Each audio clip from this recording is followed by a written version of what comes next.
This video is sponsored by Game Toppers. Turn your own kitchen or dining room table into a premium portable game solution at a fraction of the cost.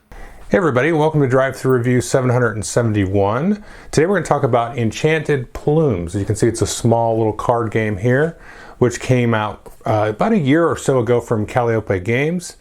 And what this is it's a card game, and it's kind of in the vein of Lost Cities or Arboretum, where you're going to be playing and drawing and discarding cards and trying to build these different sets of cards. In this case, you'll be building kind of the plumes or the display of peacocks, and you're going to be building up the kind of their feathers and so on. So it's a little bit abstract, but I'll go down to the table and show you how it works, and I'll come back and tell you what I think. Okay, here we have the table kind of set up like it might look at the start of a game. Now what's happened here, I've set this up as a two-player game. So any of the 7s, 8s, and 9s out of this main deck on the side here have been removed from the game. So based on the number of players, you'll remove certain sets of numbers. So again, in a two-player game, you remove the 7s, 8s, and 9s. You will shuffle this deck up. You will deal 9 cards out to each player, and then players will keep 6 of them. So here's the 6 that I've kept here. You can see the different kind of colors here and the numbers going from 0 to 6. In this case, since we're playing 2 players, shuffle all those back in, and then somewhere in the bottom 7 cards will be this peahen card. It's got the same back there because he's got no value. So as soon as this card is drawn out of that deck as we make our way through the deck, then the game will immediately end, and then we'll score up. So what we're trying to do is build plumes. And I will just show you the example here. We'll do an example as we work through it. But you're trying to build multiple sort of copies of this kind of plume here. Maybe not this exact number of cards, but something very similar to that. Now what you're going to do on your turn is you're going to choose at least 1 card out of your hand to add to 1 or more of these plumes that you're going to get started. So you can do 2, but you have to do at least 1. So we're just starting the game off, so we're just going to start that one out there like so. So after we played our 1 or 2 cards there, the second and final step of our turn is to either swap cards with the center row there or draw cards out of the deck. Now you have a limit of 6 cards in your hand, so you can never draw up to 7. So if I chose to draw a card here like so, then I could not draw another. I'd have to do a swap. So on this phase of the turn, you can either draw 2, swap 2 with your hand, or do 1 of each, like draw and then swap, or then swap and then draw. So you're always doing that. You're always playing 1 or 2 cards and then drawing and swapping 2 cards. So maybe on the next turn I will play this one here, and then we'll just draw a card here for fun. And maybe I swapped for this one earlier like this. And then we'll do another one right here. Actually, let's do this one instead. Just give us some variety. And so what's going to happen now is we'll start to figure out when we want to complete this row. Now, even though I'm working on this plume, I could start another plume over here off to the side. And then, but once you jump down to the next row, let's say I did this here, then that is locked in the row above it. I can no longer play any cards to that top row. And so I might play, this card here, and then let's look for some others. Maybe I would play this one here. So now we can see we're starting to develop our plume. Now the rules for placing cards in your top row, there are none. You can play as many cards as you want. You can play any number of cards, any color of cards. Now as we start to work down the rows, you have to play a card in this row that matches the color of a card in that top row. So you can see, for example, this 5 here, that matches the color of the 2. And there's also like a little symbol there kind of like in the middle of the feather that helps you out a little bit with the iconography. And so you can see all of these match here. But let's do another example. Pretend we didn't have that 6, we had that 1. And then we want to start working our way down here and start to play cards in this row. Well, this card will work here, this 3, because you can see it matches the 2 and the 1 here. They have that same color and symbol there. Now we cannot play that 6 that we saw there because it's not in the row directly above it. It is in the row above that, but it has to be in the row directly above it. And so we're going to play all the way down here to the bottom. Maybe we get a nice 6 there. And then we want to close this off and kind of complete that plume. So the last final card is always placed face down, and so that's a completed plume. We'll get some bonus points for that. But again, we could have been working on this one the whole time. We could have been working on another one or even a third one over here. So it's a little bit of a balancing act between trying to maybe build one big one versus multiple small ones. So maybe we didn't do, you know, a size 4 to start. We started with a size 3 and then worked down, and we had multiples of those. That's a little bit of the balancing act there. Now it's worth noting that when we do score these at the end of the game, all of the cards in the top row are going to be worth negative points.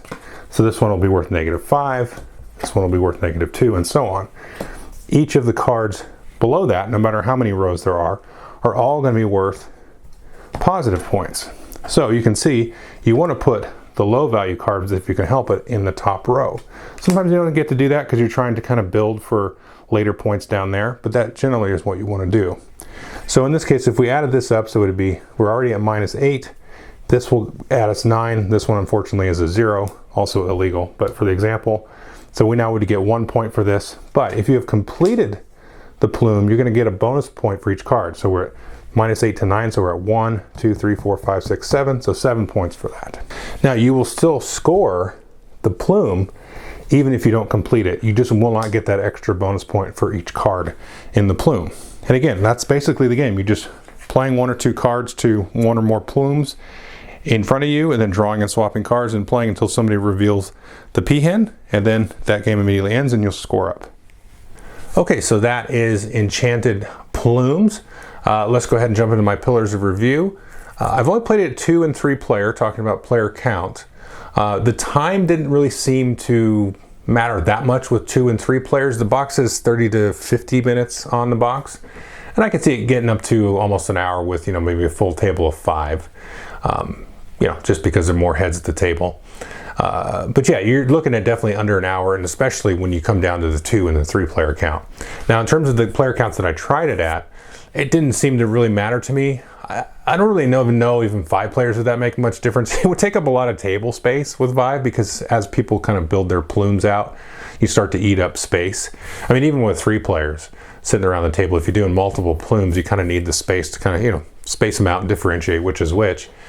So it does a little bit of a table hog in terms of, surprisingly, because of the size of card game that it is, that it can grow and just build up to a thing. Now you can be very economical and efficient with how kind of cramped you build your plumes. So it doesn't get too bad, but with 5 players, you know, you're really going to be spreading out there.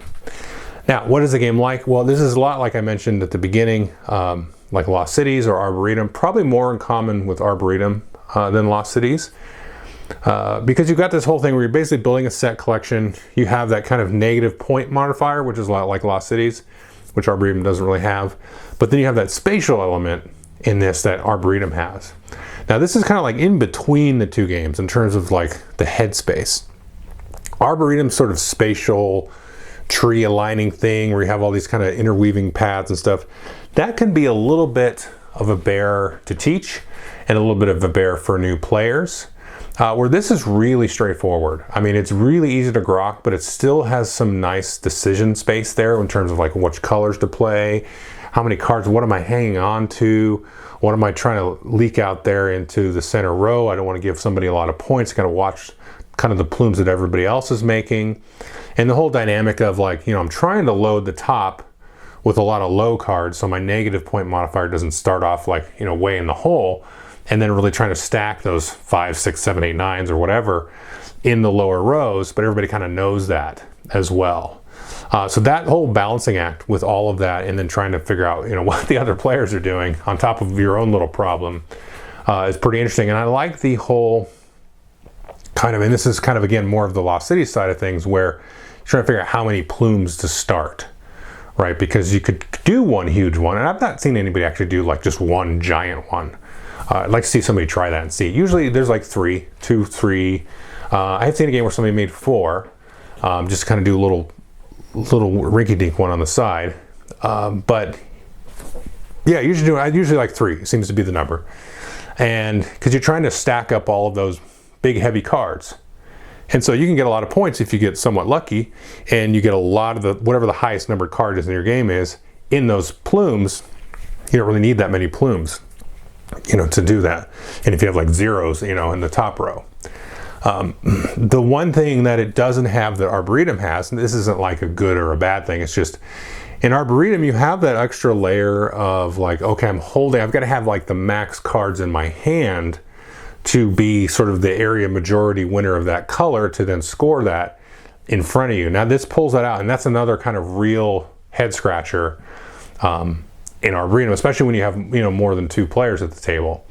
Now I like that. I think that's fine, but this is kind of like a nice, it's almost like you could play Lost Cities and you can play Enchanted Plumes, which is a little bit more complex and heavy sort of, and then you have Arboretum, which is kind of like maximum brain fry for this size of game.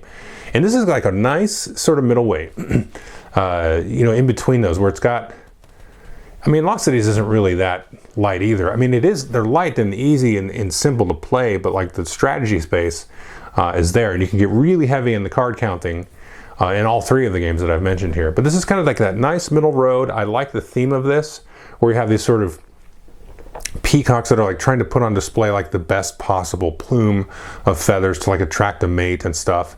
And it looks very colorful once you kind of get them kind of, you know, laid out on the table and so on. And that's just kind of a neat, interesting theme as well. That's just not the theme that you usually see. And you know, the card backs are gorgeous, and the little details in each of the feathers is really cool. It's just a nice thing on it. So I recommend it. It's I got to give credit to Dan King, the Game Boy Geek. I did my top 50 games of all time, I don't know, a couple months ago, probably from the time of this video. And Arboretum was in my top 50, and